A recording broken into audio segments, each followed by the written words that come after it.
já conhece vai melhorar, quem já viu vai reforçar. Então, esse estudo nós compartilhamos no início do ano na Sala dos Homens. Então, quem esteve lá naquele momento, que já viu, hoje vai ver novamente. E quem não viu, vai ser a primeira vez, e que nós possamos aproveitar esse momento na presença do Senhor e crescendo na sua graça e no seu conhecimento. Amém? Eu queria que os irmãos pudessem abrir sua Bíblia em Eclesiastes, no capítulo 5, versículo 10. E antes de lermos esse texto, até porque é um momento, creio eu, propício para que a gente venha a tratar desse tema, porque está se aproximando, quer dizer, já chegamos no final do ano, né? Hoje dia 31, praticamente o ano está encerrado, e tem algo bem interessante que vai acontecer hoje, né? Que é o sorteio da Mega Sena da Virada. E não é comum, e mesmo no meio cristão, pessoas estimularem a outros, principalmente também outros cristãos, a fazerem a sua, entre aspas, fazer a sua fezinha. E isso é muito comum, principalmente quando nós olhamos para o valor do prêmio, que às vezes há quase 3, 4 meses antes vem sendo divulgado. E isso nos cresce os olhos e às vezes enche o nosso coração. E vem aquela primeira pergunta: o que é que você faria se você ganhasse tanto dinheiro de uma vez só? E aí, né, a gente viaja, compro isso, vou ajudar fulano, vou fazer aquilo que eu nunca fiz e tal. E isso às vezes vai mexendo com a nossa mente, ao ponto de que eu vou jogar, eu vou ver se a sorte está comigo. E um outro detalhe: antes, esse tipo de jogatina, ele era presencial. E às vezes isso fazia com que muitos cristãos não pudessem ir para as lotéricas, porque imagina aí, de repente você está lá na fila, com um bocado de bilhete na mão, chega algum irmão lá da sua igreja e vai pagar que conta aí, irmão? Não, pô, não tem nem como você esconder, está lá com o bilhete na mão, e aí complicou. Hoje, você pode jogar pela internet. Então, ninguém lhe vê. De casa mesmo, você vai lá, marca, paga com cartão de crédito. Se você ganhar, ninguém viu. Lógico que você vai mudar de vida, a gente vai ver, né? Os carros que você vai ter, as casas que você vai ter. E aí, possivelmente, lá na frente, a gente pode deduzir que você foi o ganhador, porque geralmente é noticiado um ganhador em Campina Grande. Então, a gente conhecendo um ao outro, vai, rapaz, foi fulano de tal que ganhou. Fulano de tal é lá da igreja tal. É complicado, né? E aí, antes da gente ler, eu queria passar um vídeo, e creio que esse vídeo mexeu com muitos irmãos de várias igrejas. Queria pedir aqui a Daniel para colocar o vídeo. Vocês vão lembrar.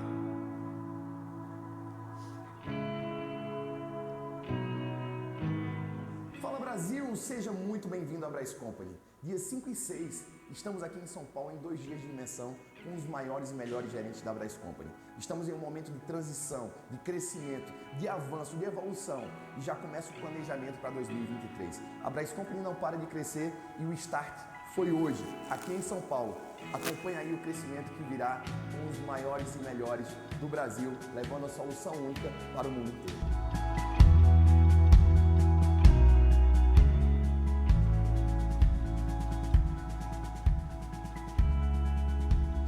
Sempre será o segredo para vencer. Planejamento, disciplina, estratégia, liderança, ser um time, ter iniciativa. Primeiro mês, R$2.500. Os 3 primeiros depois. 7 milhões. E hoje vocês estão dentro de um formato de negócio que o seu salário, a sua remuneração, o seu crescimento só depende de você. Não existe limite. Vocês estão preparados? A ganhar, vai ter que provar que é bom.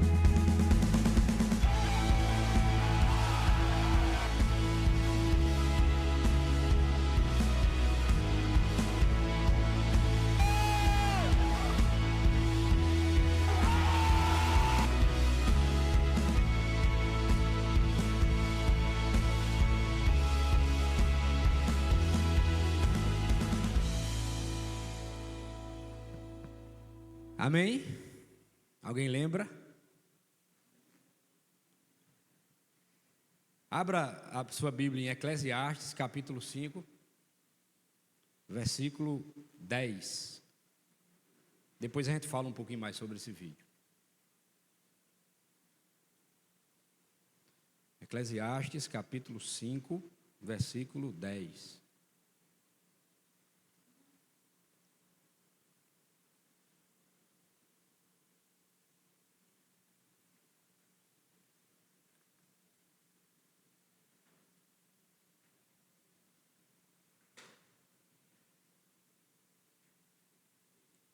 Diz assim a palavra do Senhor: quem ama o dinheiro jamais dele se farta, e quem ama a abundância nunca se farta da renda. Também isto é vaidade. Vamos orar? Santo Deus e eterno Pai, nós bendizemos o teu nome, Senhor. Somos gratos a ti, ó Deus, porque até aqui tu tem nos ajudado, Pai. Não estamos aqui, Senhor, para buscar as bênçãos, mas estamos aqui, ó Deus, para buscar a ti, Senhor, que és o provedor de todas as bênçãos. Tu tens nos sustentado, tu tens cuidado de cada um de nós. Coloca, ó Deus, nessa manhã, tranquilidade, paz, zelo, gratidão no nosso coração, Senhor. Entendendo que nós precisamos buscar, em primeiro lugar, o teu reino, para que as demais coisas elas possam ser acrescentadas.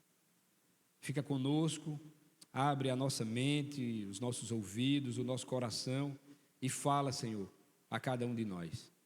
Abençoa também aqueles que estão em casa, Senhor, e que eles possam também ser abençoados através de tudo aquilo que estaremos compartilhando nessa manhã. Fica conosco. É assim que eu te oro e te agradeço. No nome de Jesus, amém. Irmãos, esse texto é bem interessante. Na verdade, o livro de Eclesiastes, ele é bem interessante, porque ele vai tratar de muitas coisas que nós hoje vemos e que ele vai entender e vai tratar, falando que tudo isso é vaidade, e ele trata numa perspectiva mais terrena. É tudo aquilo que se encontra debaixo do sol, para nós aqui. E o dinheiro, ele também faz parte desse contexto. Porque, se nós observarmos, o dinheiro em si, o papel moeda em si, ele não é mau. É a mesma coisa de uma faca. Você tem uma faca em casa, e a faca que você tem, você vai poder cortar uma carne, você vai poder cortar lá os alimentos. Então, a faca em si, ela não é má. Porém, se eu pegar aquela faca e espetar no busto de alguém e levar aquela pessoa à morte, a faca continua sendo faca. O problema foi a minha intenção de querer ferir aquela pessoa. Então, o dinheiro, ele também tem essa conotação. O dinheiro em si, ele foi algo criado para que a gente pudesse adquirir, comprar coisas. Então, nós estamos aqui com uma roupa, provavelmente você saiu de casa, comeu alguma coisa para vir para cá. Durante o dia a gente vai se alimentar, a gente tem a energia aqui. Então, é lógico que isso tudo que exige um custo e a gente vai ter que pagar, e a gente paga com dinheiro. Só que o problema, quando a gente olha para esse texto, é justamente quando a gente coloca a nossa vida em função do dinheiro. É uma busca incansável e incessante pelo ter. E aí é tão provado, e aí foi com base naquilo que a gente viu no vídeo, que é basicamente, há praticamente um ano atrás, né, nesse momento de novembro, dezembro de 2022, completou aí um ano, nós observávamos, principalmente aqui na nossa cidade, né, um tumulto muito grande, principalmente das pessoas que investiram seus recursos, e nós conhecemos várias histórias. De repente você conhece até alguém pessoalmente que investiu até o que não tinha nessa empresa, com a finalidade de receber algo em troca, e geralmente era algo que não era pouco, porque senão você não investia. Se fosse pouco, você não investia. Você só investiu porque era muito. E aí tomou conta da nossa cidade e em outros lugares fora da nossa cidade, onde as pessoas elas se enlouqueceram por conta do dinheiro, por conta daquilo, do resultado, né? Por conta daquilo que você iria receber. E pessoas venderam casas, venderam carros, venderam até o que não tinha, tiraram o dinheiro da poupança e tal, e vamos investir. E aí, no final das contas, quando começou a atrasar, e as orelhas já começaram a ficar de pé, e aí não tinha mais o que fazer. O rapaz ali viajou, até hoje ninguém sabe onde ele está escondido. Ninguém. E todo mundo que investiu praticamente perdeu aquilo que tinha. E às vezes a única coisa que você tinha. Eu conheço gente, pessoas humildes mesmo, que vendeu. Teve um que eu conheci que ele vendeu a moto que ele trabalhava, vendeu uma casa e tinha um restinho de dinheiro lá no banco e investiu tudo, e foi quase pertinho, acho que em outubro mais ou menos do ano passado, estava quase pertinho da bomba estourar, e acho que um mês depois ele não chegou nem a tirar nada, e aí perdeu tudo. Então, assim, a gente entende que, infelizmente, esse amor ao dinheiro, ele nos traz muitos malefícios, Então, nessa manhã, a gente vai tentar falar um pouquinho, né, já sobre apostas e sobre jogos de azar, para que a gente possa abrir os nossos olhos, abrir as nossas mentes, e se você não faz isso, amém por isso, e você vai ter uma total responsabilidade a instruir os outros que de repente podem ter essa queda, podem ter esse desejo, podem ter esse sentimento em querer se utilizar desta estratégia para angariar recursos financeiros. Então, se a gente conhece alguém, principalmente sendo irmão na fé, nós temos total responsabilidade em abrir os olhos e falar. É lógico que você não vai intervir, mas você pode falar, você pode mostrar o que é e o que não é. E aí deixa a pessoa usar de consciência dela para querer seguir à frente ou não. Mas sobre nós recai essa responsabilidade. Então, tu pode passar aí, Daniel, que eu acho que esse bichinho aqui está ruim de... Vê se está. Está indo? Ah, tá indo. Ok, valeu. Então, eu queria tratar um pouquinho sobre o conceito. Pode-se definir a aposta como o ato de uma pessoa transferir algo de valor para outra, essencialmente com base na sorte. Então, é lógico que esse conceito ele é muito subjetivo, porque de início nós já precisamos entender que para nós não existe sorte. Para o cristão não existe sorte ou muito menos azar. Não são as cartas do tarô que vai dizer isso ou aquilo. Não são os signos do zodíaco que vai dizer isso ou aquilo outro. Não vai ser uma leitura de mão que vai dizer isso ou aquilo outro. Para nós cristãos não existe sorte ou azar. Nós precisamos entender que tudo na nossa vida é propósito de Deus, é permissão de Deus e Ele já sabe. A gente é que não sabe, mas Ele já sabe. Então, para nós como crentes, não existe sorte nem azar. Porém, quando se trata de aposta, é algo que a gente vai transferir para uma outra pessoa, mas aquela transferência de algo é com base justamente na sorte.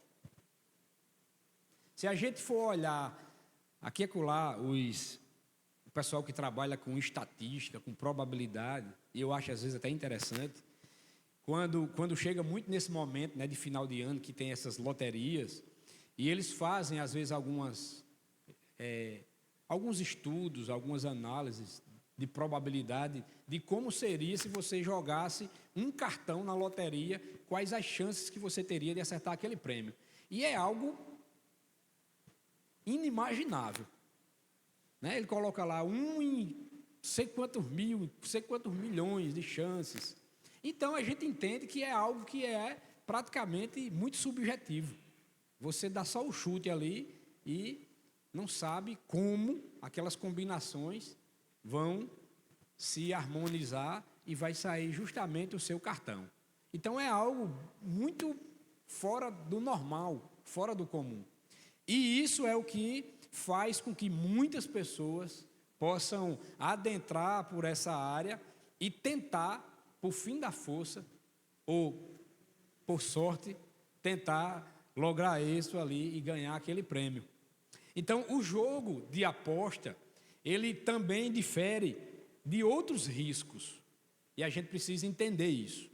Ele é diferente de você investir na bolsa de valores, por exemplo, onde lá você, por mais que tenha oscilações para cima ou para baixo, mas você está aplicando ou está investindo em algo que é algo real. Aí ali vai exigir mais algumas outras estratégias do que simplesmente sorte. Então existe isso também. Então, quando nós vamos investir em algo que é algo real, que é algo palpável, e que por mais que no final daquele período, daquele prazo, não tenhamos aquele resultado que a gente imaginaria que tivesse, é totalmente diferente de você simplesmente dar um tiro no escuro. Você pode verdadeiramente não ter aquele resultado que você imaginaria, mas você simplesmente não apostou na sorte. Então, por isso que apostas, que jogos de azar, são totalmente diferentes de coisas que você simplesmente vai confiar plenamente na sorte ou no azar. E aí nós temos alguns argumentos que muitas pessoas usam como a favor desse tipo de jogatina, tanto de jogos de azar como de apostas. Então imagine que para muitas pessoas, até cristãs, elas vão se utilizar de algumas passagens bíblicas para dizer que a gente pode fazer isso. E como isso é delicado, Porque nós vamos ver alguns argumentos bíblicos que são usados a favor e outros que são usados contra. Então, os que são usados a favor, nós vamos ter alguns textos aí para a gente ler, e eu queria que você já pudesse abrir em Josué 14:2, Atos 1:26 e Provérbios 16:33.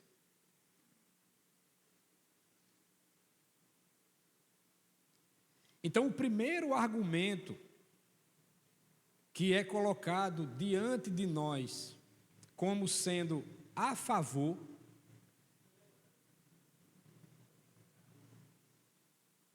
nós vamos ver isso lá em Josué 14, 2.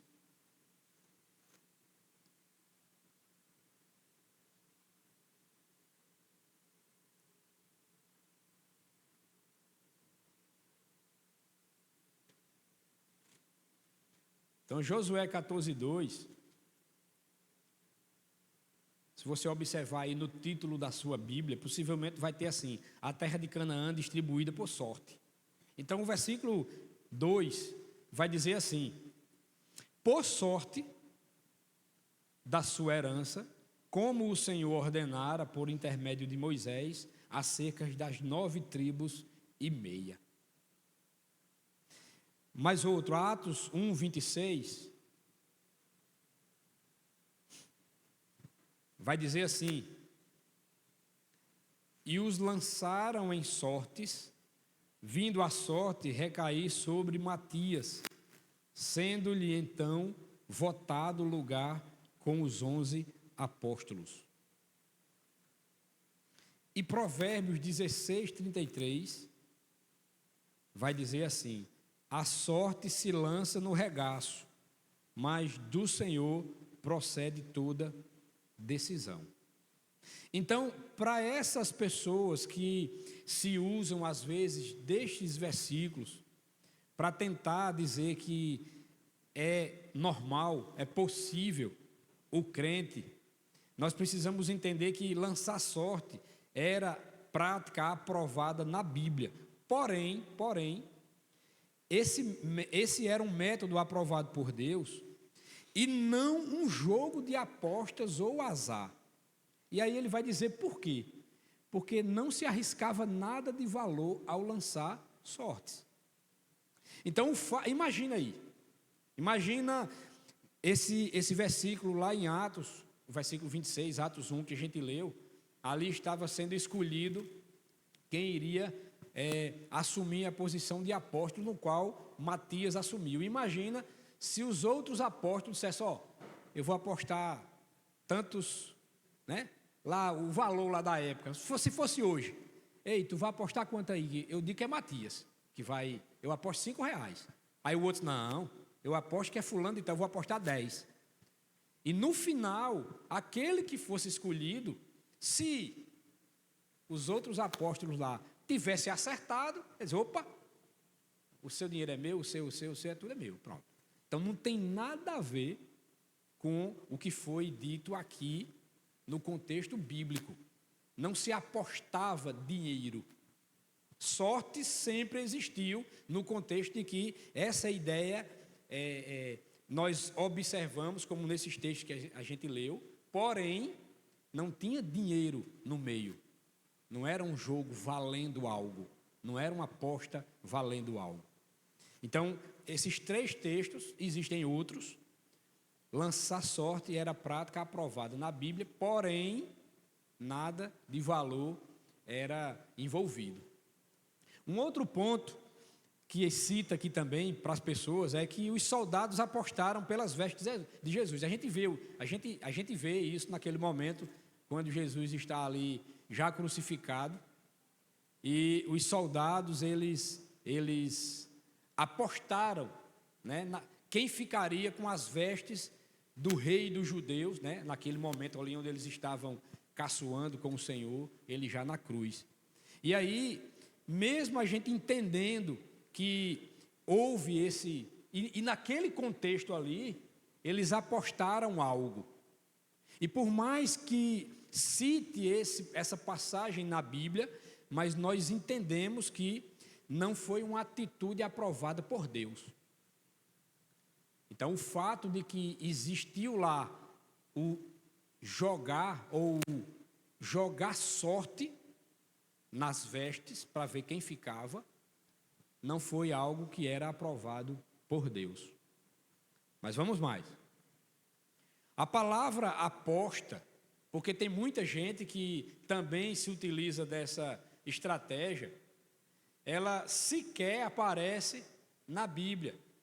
Então não existe, se você procurar na Bíblia, apesar de que existe uma versão, eu até coloquei aqui, ó, a versão inglesa da Living Bible diz que, ó, riqueza, isso está lá em Provérbios 13, versículo 11, isso nessa versão, porque a gente vai ler aí Provérbios 13, 11, abra aí sua Bíblia em Provérbios 13, 11,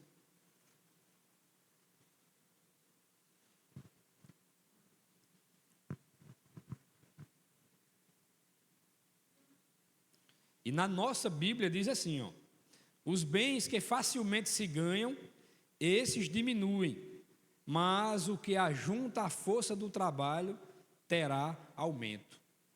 Aí na Bíblia lá, nessa diz assim, ó, riquezas ganhas com apostas vão-se embora depressa. Então, para que pudesse estar na Bíblia, e aí a gente pode pegar essa Bíblia e dizer, ó, a aposta está aqui, ó. Então, o que é dito? Que a palavra, na verdade, a palavra aposta não aparece na Bíblia. E às vezes afirma-se que a palavra aposta sequer aparece na Bíblia. Em resposta, pode-se dizer que esse argumento é muito fraco, já que existem diversas práticas e doutrinas mencionadas, ou aceitáveis ou reprováveis, que não são mencionadas na Bíblia pelo mesmo nome que empregamos atualmente. Então, às vezes as pessoas, tanto para algo bom como para algo ruim, muitas pessoas querem que a gente mostre que existe lá na Bíblia aquela palavra da qual a gente está aplicando, sendo contra ou até sendo a favor. Para muitas pessoas é aquela ideia de não, eu só aceito se tiver na Bíblia. E isso é complicado, porque a Bíblia tem um contexto histórico quando ela foi escrita. E hoje, imagina, pegar um exemplo, aqueles exemplos que são bem polêmicos, né? Um homem cristão pode usar brinco? Aí a pessoa vai dizer assim, me mostre na Bíblia. Aí a pessoa vai lá e diz, realmente aqui tem um versículo, diz assim, não useis brincos, vós homens. Não vai ter esse versículo lá na Bíblia. Porém, a gente pode pegar um que diz assim, tudo me é lícito, mas nem tudo convém. Então, se eu sou um cristão, homem, imagina aqui, hoje, agora de manhã, eu estou com um brinquinho aqui. Aí muita gente ia dizer, meu amigo, pensa num brinco bonito ali no irmão. Aí fica complicado porque iria dar brecha para que qualquer outra pessoa, sendo cristão, homem, também pudesse usar. E isso estaria escandalizando o Evangelho, estaria escandalizando a igreja, estaria escandalizando a minha vida, a sua vida.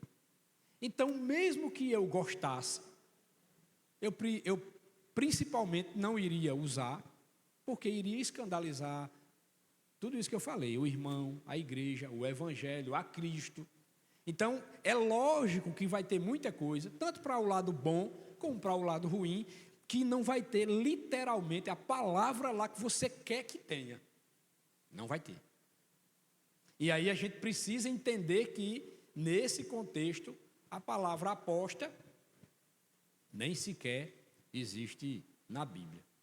Então, se algum irmão pegar essa Bíblia aqui, para usar essa Bíblia e dizer que pode apostar, aí é outra história. Porque ele pode pegar e dizer, eita, apesar de que, mesmo tendo essa passagem na Bíblia, ela reprova, né? Ela diz que riquezas ganhas com apostas vão-se embora depressa. Então, a gente precisa ter esse cuidado, né? Não é que, pelo fato de ter e de não ter, que eu verdadeiramente possa se aproveitar ou me aproveitar desse contexto para poder fazer uso disso aí. Então, esses são alguns argumentos daqueles que são a favor. E nós vamos ver aqui alguns argumentos bíblicos usados contra. Então, o primeiro deles, e aí eu creio que aqui fica mais claro para que a gente possa entender, para nós como cristãos, o porquê de ser contra, é que o primeiro é que a aposta é uma forma de cobiça ou ganância. E não passa disso, irmãos. E verdadeiramente é. E aí, mais uma vez, a gente volta àquele vídeo lá, de que as pessoas que investiram, sendo cristãs, elas investiram exclusivamente porque queriam mais, a ganância falou mais alto, o desejo de ficar milionário falou mais alto, num curto espaço de tempo. Porque às vezes a gente faz uma conta na nossa cabeça.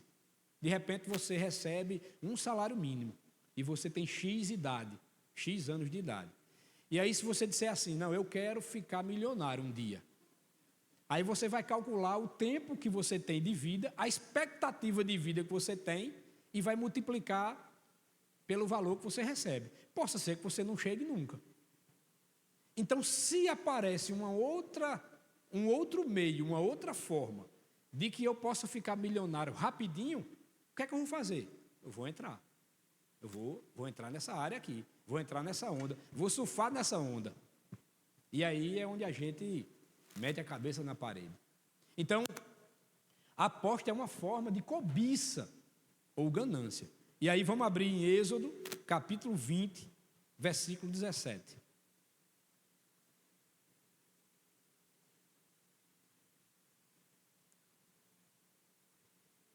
Êxodo, capítulo 20, versículo 17.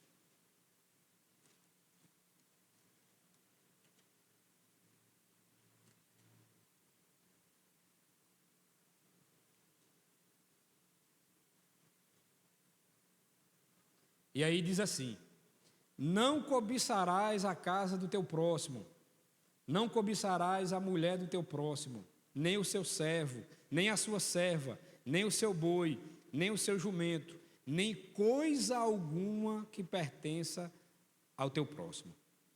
Então é simples. O 10º mandamento declara: não cobiçarás a casa do teu próximo, nem coisa alguma do teu próximo. E Paulo acrescentou: o amor ao dinheiro é a raiz de todos os males. Isso a gente vê lá em 1 Timóteo, capítulo 6, versículo 17. Então, o motivo para participar de apostas e jogos de azar encaixa-se nessa categoria. É quase sempre uma forma de ganância. É quase sempre. Quase sempre. Porque se a gente parar para pensar, às vezes essas cifras, essa semana eu estava assistindo uma reportagem e estava tratando, na verdade a reportagem tratava sobre síndrome do pânico, porém estava tratando com um desses chamados agora MCs. Aí o nome do rapaz lá era MC Rian. E aí ele tem 21 anos, novíssimo, e aí estava mostrando a riqueza que ele já tem. E aí mostrou lá 2 casas, ele tinha 2 casas num mesmo condomínio fechado. A última casa que ele adquiriu, só a porta dela, eu acho que tinha uns 12 metros, a porta da casa.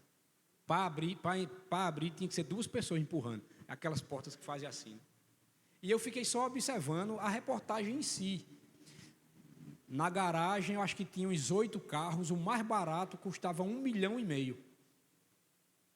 Aí mostrou lá, não sei o quê, falando, enfim, aquelas coisas que a gente já sabe. E aí, o que aconteceu, por isso que a reportagem tratou sobre isso, é que numa das viagens, ele tem um jatinho particular, e numa das viagens de uma cidade para outra, para fazer um show, deu lá o momento nele de síndrome do pânico e a vontade dele foi pular do avião. E aí teve que uma das pessoas lá da sua equipe se agarrou com ele, praticamente amarrou ele na cadeira para que ele não chegasse a pular, porque ele disse que faltou ar e deu aquela agonia nele e tal, e tal, e tal. Então a reportagem tratou sobre isso aí. Porém, falando, e sempre a gente observa que acontece isso, mostrando a questão da riqueza do ser humano. E aí, às vezes, aquilo ali, para muitos jovens de 21 anos, mexe com a estrutura. Porque você está vendo ali alguém que... Eu não estou dizendo que automaticamente você que tem um curso superior ou que tem uma pós, que é PhD, você vai chegar, às vezes, como essas pessoas chegam. Às vezes você pode passar a sua vida toda e não atingir aquilo que essas pessoas já atingem. Até porque é uma vida totalmente vazia, uma vida totalmente sem sentido, e que você acorda e dorme sem nem saber o porquê você está fazendo aquilo ali. Mas imagina isso para a mente de muitos jovens que às vezes não têm uma estrutura familiar, uma estrutura educacional, uma estrutura religiosa. Imagina isso, o estrago que faz na mente das pessoas. Porque as pessoas vão querer desejar ser como ele é. Porque a riqueza nos enche os olhos. E aí nós somos enredados por isso. E foi isso que aconteceu com esse jovem. E aí, nessa reportagem, nesse mini documentário, falava, e quando a gente aplica isso aqui, a questão da ganância, nós precisamos entender que por mais que venhamos a ter dinheiro, chega num momento que você tendo tanto, você não tem nem a possibilidade de gastar. Não tem. Se o seu salário hoje fosse de R$1 milhão todo mês, me diga como é que você ia gastar todo mês para zerar, sabendo que no outro mês você ia ter o mesmo valor para você gastar R$1 milhão todo mês. Não tem condição de um ser humano normal gastar. Não tem. Se você disser que tem, não tem condição. Porque muitas coisas que você pode comprar são coisas que são duradouras. Ela não vai se acabar de um mês para o outro. Aí, tá certo, eu vou comprar carro. Ok. O carro não vai estragar daqui a um mês. Vou comprar roupa. Ok. A roupa não vai se gastar daqui a um mês. Não tem como você gastar uma cifra altíssima todo mês. Aí a pergunta é: para quê? Qual é o porquê dessa busca incansável? Onde você, aquele ditado popular que diz que acorda, né? Como é? Dorme para trabalhar e acorda trabalhando, sei lá, algo mais ou menos assim. Enfim, você dorme e acorda com o pensamento em querer ganhar dinheiro. E às vezes a gente até conhece pessoas assim, que vinham para a casa do Senhor, pediam orar a Deus para pedir que Deus abrisse uma porta de emprego. Oh Senhor, como eu queria contribuir na tua casa, queria estar mais presente na tua casa, mas a condição financeira às vezes me impede. Me dá um emprego, Senhor. Aí Deus, com misericórdia, aí, pá, dá. Primeira semana o irmão não vem mais.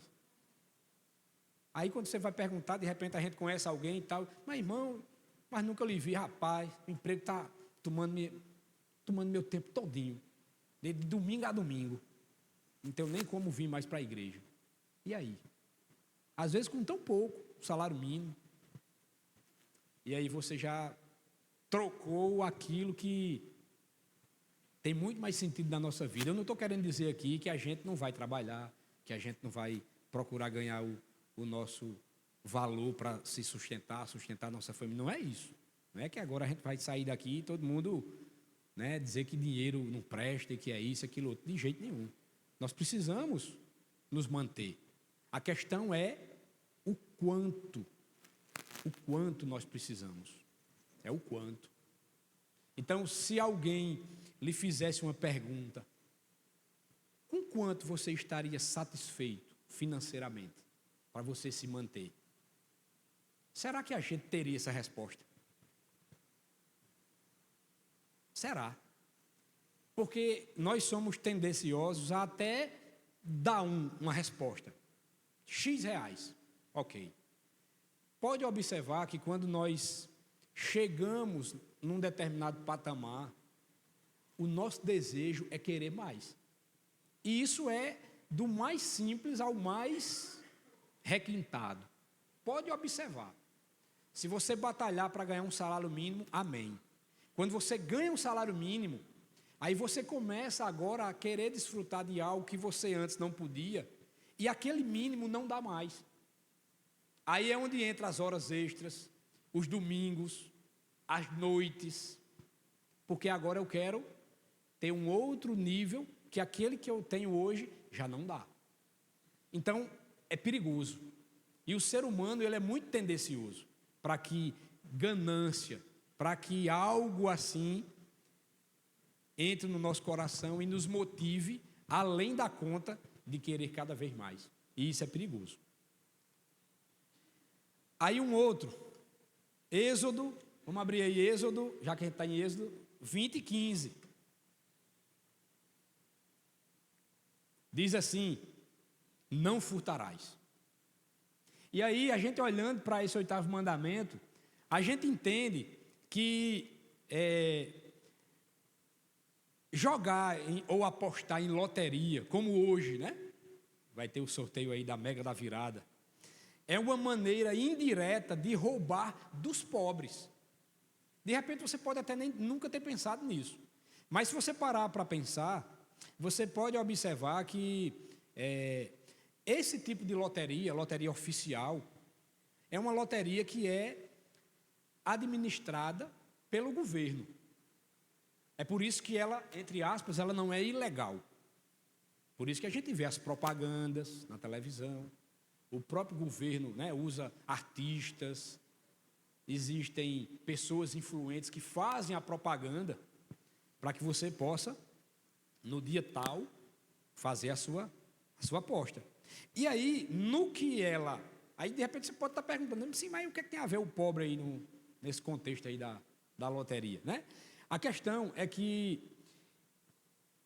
quem é que estaria mais propício em ganhar um prêmio de uma loteria? A pergunta: o rico, que tem muito, ou um pobre, que não tem nada? Qual é a lógica? A lógica é que seja um pobre. Porque, de repente, o rico, por mais que a gente entenda aquela ideia de que quem quer mais, quem tem muito quer mais, a gente pode até ter essa ideia, mas para ele não seria algo de vida ou morte, para o rico. Mas para o pobre, não. Porque quando a pessoa não tem, e se tem essa possibilidade de eu ficar milionário com R$3, R$4, sei lá, eu vou jogar. R$4 para um rico, quando a gente compara para alguém pobre, é lógico que R$4 é algo pouco. Mas qual faria mais diferença? R$4 para um pobre ou R$4 para um rico? Só que a ideia é o quê? É que o rico, ele pode jogar vários milhares e para ele não vai fazer falta. Se ele ganhar, ganhou. Se não ganhar, não tem problema nenhum. Para o pobre, não. Quantos pobres, às vezes, a gente conhece que deixa de fazer a feira? E isso a gente não precisa nem de aplicar, irmão, só a questão de jogos, não. Quantos pobres eu digo pobres financeiramente falando, que a gente conhece, que recebe na sexta-feira, sai, aí eu não estou tratando de cristão, sai para beber, passa a noite, vem no domingo e gastou o dinheiro da feira. Quantas pessoas a gente conhece que já fizeram isso, fazem isso? E aí isso vai desembocar num mês ou numa semana sem feira naquela casa, para os filhos, para a esposa. Quantas pessoas a gente sabe que deixam de pagar uma conta de energia, um colégio de um filho, para enveredar por outras coisas para satisfazer a sua carne? A gente conhece gente assim. Então não precisa nem só a gente aplicar nessa questão de aposta, não. Então o pobre, nesse contexto aqui, e é por isso que a gente precisa entender isso, é que quando a gente faz essa comparação do pobre para com o rico e uma loteria que a gente entende que é oficial, que é permitida pelo governo, a tendência é que o pobre jogue mais. Então, nesse caso, é uma forma de roubo. Porque o próprio sistema está roubando do que menos tem, que é o pobre. É por isso que esse não furtarás, ele se aplica bem ao contexto de que jogar ou apostar é roubo. Por mais que seja oficial, é roubo no sentido de que está tirando daquele que não tem. E como isso é delicado, irmãos, como isso é delicado. Às vezes a gente vê em reportagens, quando passa na televisão, de bingos, por exemplo, né? Aqueles bingos que são clandestinos. E uma característica que é bem marcante, a gente pode observar que a maioria das pessoas que estão ali, geralmente são aposentados. É gente de idade, que já tem o seu dinheiro, e que caiu no laço, caiu no vício, e que passam ali várias horas da noite, viram às vezes a madrugada, apostando aquilo que a sua aposentadoria lhe dá de direito. E a gente vê com muita frequência. É por isso que quando tem aquelas batidas da polícia nessas casas clandestinas, que geralmente está todo mundo lá jogando, a maioria são pessoas de idade, são pessoas idosas, são pessoas aposentadas. Então, por isso que imagina o laço que vai nos envolvendo, a rede em que nós vamos caindo. Mas vamos mais. Diz também que a aposta é uma forma de idolatria. E aí é dito que apostar também viola o primeiro mandamento. Já que a gente está aí com Êxodo aberto, se a gente observar o primeiro mandamento, nós vamos entender que para muitas pessoas as apostas podem se tornar o Deus dessa pessoa. Porque a sua vida vai desenrolar-se a sempre querer apostar. A sua vida o sentido da sua vida vai sempre ser de idolatrar a questão financeira, a questão de querer ter, sempre cada vez mais. Então, vai chegar num momento que o seu Deus é o dinheiro, são as riquezas, é aquilo que lhe proporciona prazer. E hoje, a gente entende que uma das coisas que nos possibilita de nos trazer prazer é o dinheiro. Porque às vezes é isso que com o dinheiro você pode adquirir tudo aquilo que você um dia almejou.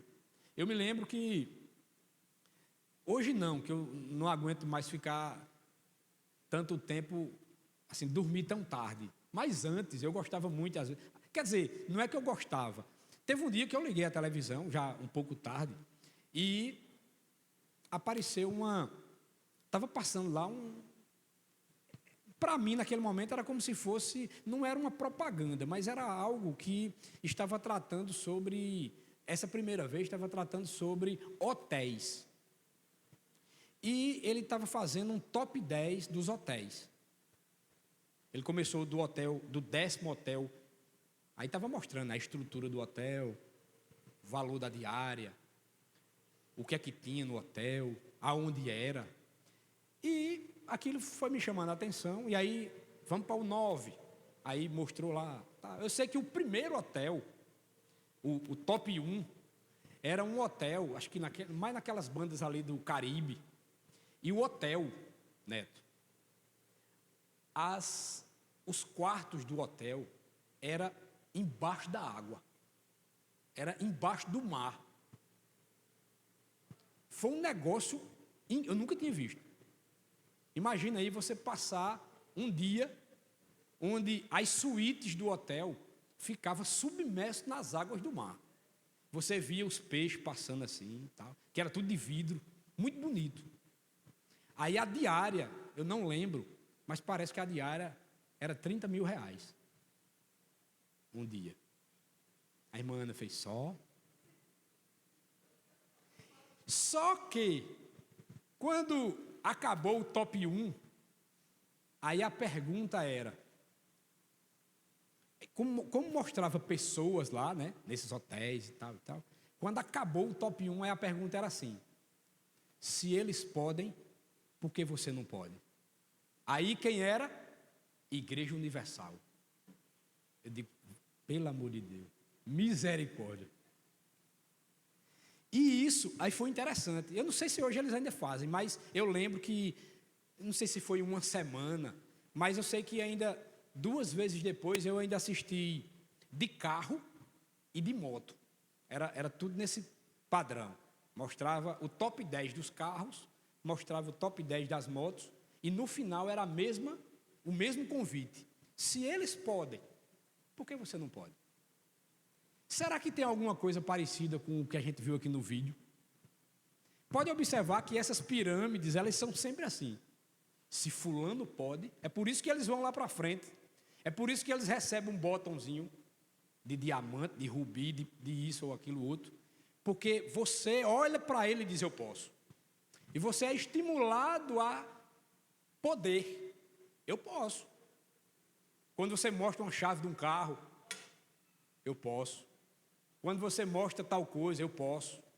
Então, quando a gente olha para a Bíblia, a gente vê que, como a gente leu em Eclesiastes, tudo é vaidade. Na verdade, é uma vida sem sentido. Por mais que o sentido seja isso ou aquilo, que às vezes vai até nos dar prazer, mas para Deus, quando a gente olha para as Escrituras, a vida não passa de vaidade, uma vida totalmente sem sentido. Então, a aposta é uma forma de idolatria, porque em vez de seguir as formas designadas por Deus para ganhar o seu salário, os apostadores, eles depositam sua confiança nas apostas, como seu Deus, que lhes proverá os recursos. Então, aí a gente entra nesse barco aí. Porque se nós, como cristãos, dizemos que quem nos sustenta é Deus, e aí eu dou um pulinho ali fora e faço uma aposta, eu estou dizendo o quê, irmãos? Eu estou dizendo que Deus não é suficiente. Eu estou dizendo que Deus, na minha mente, Ele pode até ser, mas eu quero agora. E Deus não tem condições de me dar aquilo que eu quero agora. É isso que a gente pensa. Então eu vou e faço uma aposta, porque é mais rápido. E de repente Deus pode me dar de uma forma limitada, e eu quero algo ilimitado. Por isso que eu vou lá e faço uma aposta. Então, como é que isso vai se encaixar na vida de um crente? Não tem condição. Porque a gente precisa entender que ou nós somos crentes ou não.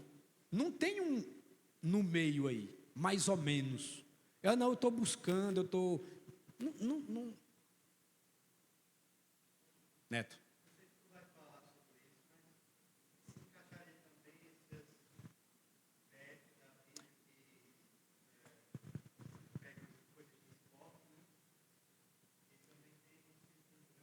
Pois é, mas vou adiantar, mas vamos lá, aproveitando o que Neto falou.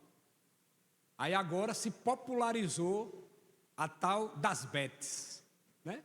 Bet, Infinity Bet, PixBet, tudo bet, né? E aí, algo que a gente tem visto com muita frequência, principalmente pelas pessoas que fazem as propagandas, que são jogadores famosos, jogadores que às vezes nós torcemos. E aí, eu posso fazer uma fezinha ali no PixBet.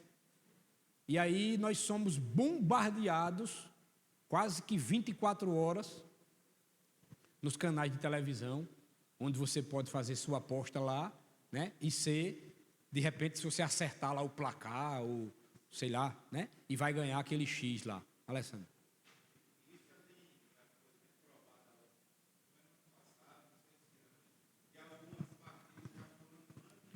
Compradas, né? Pois é. Tantos são, a gente viu aí de vez em quando passa na televisão, jogadores que são contactados antes para dizer o quê? Sei lá, faz um pênalti, faz uma falta, faz isso, faz aquilo, para que o outro time ganhe, porque já está todo mundo comprado, e que para aquelas pessoas que vão apostar naquele que não tinha nenhuma condição de ganhar, ganhe. E aí os jogadores do outro time, que já estão comprados, vão receber um X lá, e faz de conta que realmente está tudo aparentemente normal, para que alguém possa ser beneficiado. Quantas coisas a gente vê assim, irmãos? É o que mais passa na televisão. Pessoas que são compradas para que altere o resultado de uma partida, para que alguém seja beneficiado. E o problema, que é o mais sério, é que a gente olha e vê que muitos crentes, não são poucos, são muitos, viajam, entram nessa onda. Principalmente pelo fato de que ninguém vê. E eu vou mais longe. Pois não. Pois é. Aí, pois é.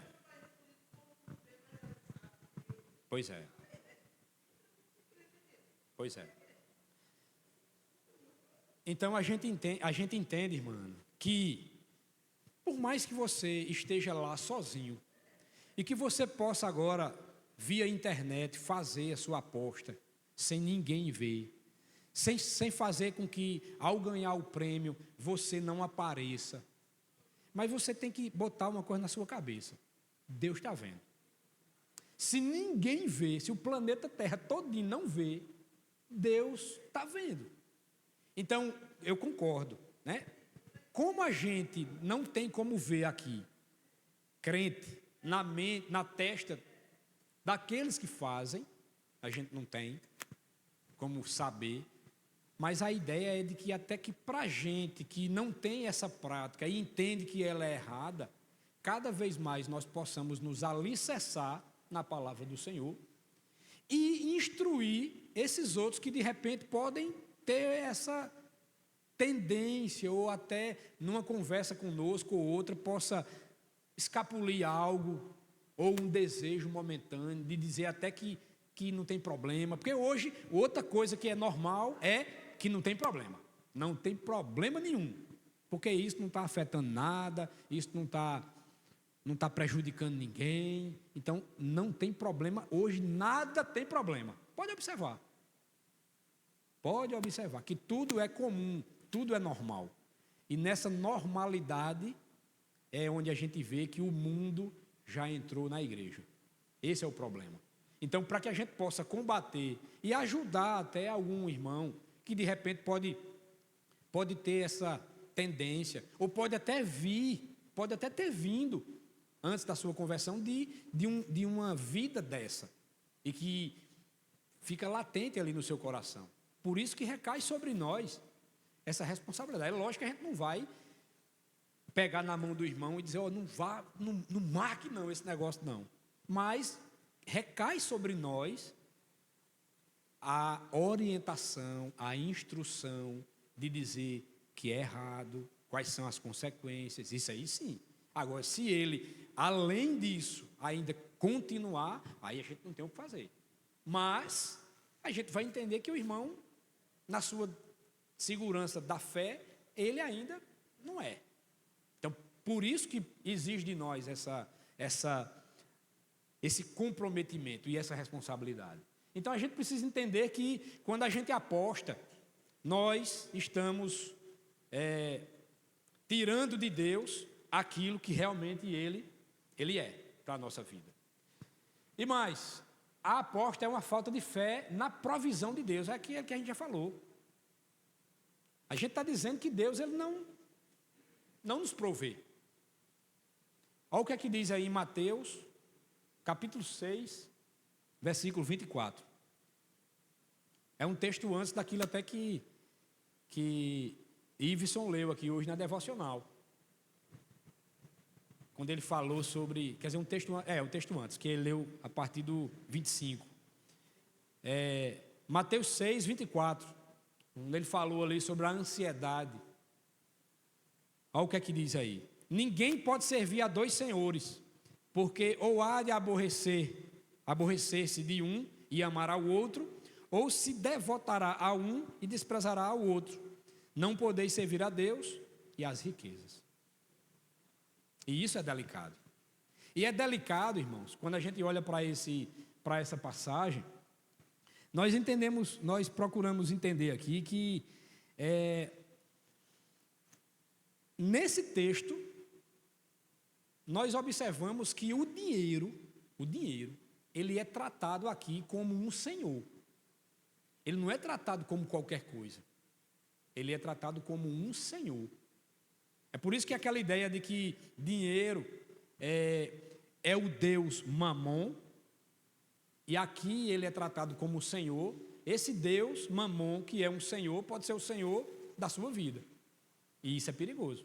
Por isso que a gente não tem como servir a dois senhores: a Deus e a Mamon, a Deus e as riquezas. Não temos como. Porque ou você vai ser tendencioso demais para um lado e vai automaticamente deixar o outro, ou você vai, se a gente for buscar a Deus e viver intensamente o relacionamento com Deus, é por isso que somos instruídos a buscar, em primeiro lugar, o reino, porque as outras coisas que são acrescentadas, então é uma escolha que a gente está fazendo. Eu quero buscar a Deus, a minha vida eu quero viver em função de Deus. As outras coisas vão ficando mais de lado. E Deus vai nos dando graça, vai derramando suas bênçãos sobre a nossa vida, que não são necessariamente bênçãos materiais, mas Deus derrama da sua bênção. Mas se eu for buscar primeiro as riquezas, dinheiro, é lógico que o tempo que eu vou ter para Deus vai ser menor. E posso chegar num momento em que eu vou estar tão envolvido com essas outras coisas que eu já esqueci a Deus. Então, por isso que nós não temos como servir a dois senhores, ou a um ou a outro. Então, a aposta ela é um tipo de falta de fé na provisão de Deus. É o que a gente já tratou. Vamos mais. A aposta é má mordomia dos recursos dados por Deus. Aí é outro detalhe. Vamos ver o que é que diz Salmos 24, versículo 1.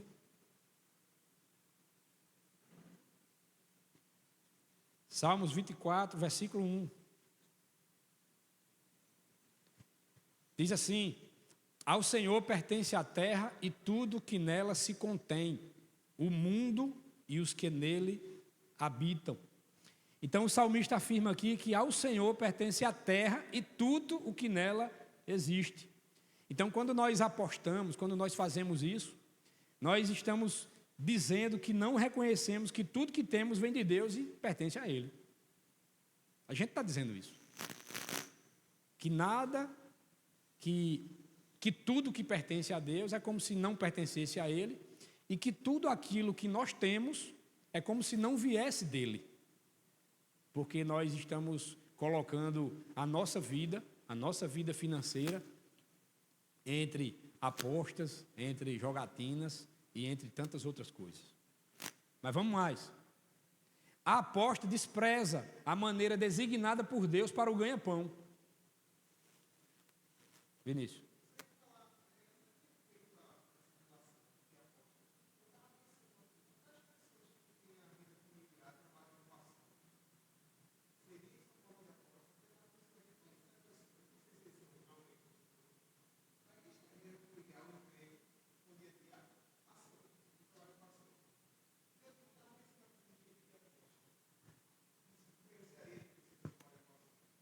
A gente tratou, assim, no início, falando sobre ações, a gente fez até essa comparação de que, assim, quando a gente trata de apostas e jogos de azar, é aquela ideia da sorte.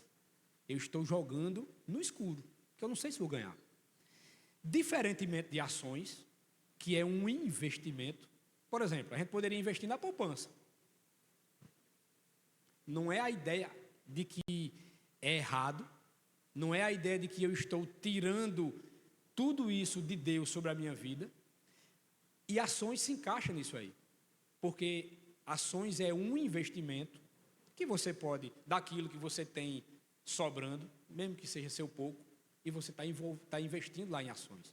E aí, se a ação que você investiu der errado ou não, não é algo de sorte. Até porque para investir em ações você precisa conhecer o mercado, você precisa conhecer as oscilações, em que empresa eu devo investir, é diferente. Porém, aqui ele trata mais da questão de apostas no sentido de ser jogos de azar, porque eu estou investindo em algo que eu não sei como eu vou ganhar. É sorte, é um tiro no escuro, entendeu? Então aqui ela despreza a maneira de que Deus tem nos dado para que a gente possa ganhar o nosso pão. Por quê? Porque é dito que nós ganhamos do nosso suor, do nosso trabalho. Então, nós precisamos trabalhar. Foi assim que Deus deu a orientação a Adão. Nós precisamos suar para que, através do nosso trabalho, nós possamos nos prover toda a nossa casa. Então, de fato, a maneira geral e a grande maioria dos apostadores, apostar e jogar são maneiras de perder dinheiro e não ganhar.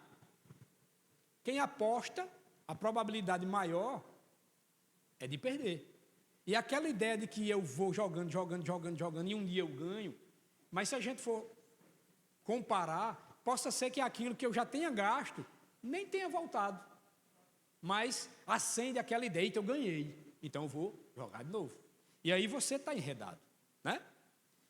E outra, a aposta destrói a dignidade humana, porque apostar em busca de ganho é o reconhecimento da incapacidade de conseguir aquilo que necessita pelo trabalho. Você está dizendo que o seu trabalho pode não lhe proporcionar aquilo que você almeja, por mais simples que seja.